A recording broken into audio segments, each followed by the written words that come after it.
Hello, what's up kakabsat na nakaurat? For today's video nga ay magluluto tayo ng mushroom tempura. Dahil nga nakabili tayo kanina dito ng kalahating kilong oyster mushroom at ito nga ang gagamitin natin, lulutuin natin for today's video. At hugasan nga lang muna natin itong mga tol at ilalagay natin sa strainer para matanggal nga yung natitirang tubig nito. At habang pinapatiktikan nga natin ang ating oyster mushroom ay ihahanda na nga rin natin itong mga gagamitin natin mga ingredients. At meron na nga tayo ditong all-purpose flour, isang pack ng crispy fry, 2 pirasong itlog na medium size, at pamintang durog at magic sarap. Unang first step mga tol ay maglalagay tayo ng all-purpose flour sa ating lagayan. Mga 1 cup yan mga tol na all-purpose flour. Tansyahin nyo na lang kung gaano karaming ilalagay nyo. Sunod naman nating ilalagay ay ang itlog mga tol. Pati na nga rin yung pamintang durog at kaunting magic sarap pampalasa. Hahalu-haluin nga lang natin itong mga tol hanggang mag-well combine ang all-purpose flour at ang itlog.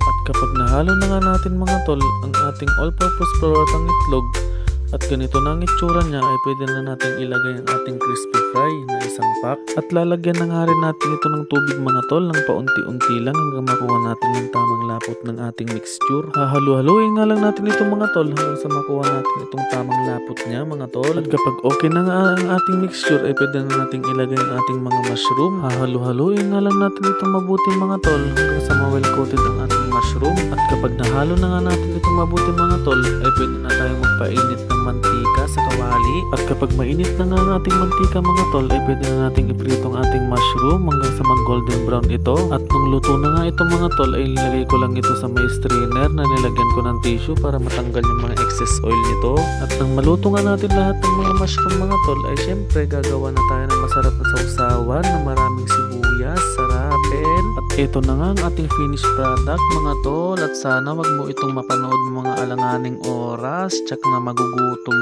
ka. At ito na nga ang ating unang first bite mga tol. Lagyan natin ng maraming sibuyas.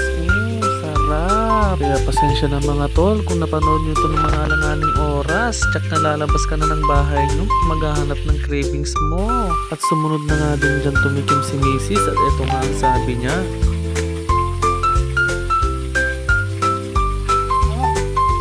At hanggang dito na nga lang at dito ko na nga lang din tatapusin ang mga kaganapan for today's video. Kaya salamat po sa inyong panonood.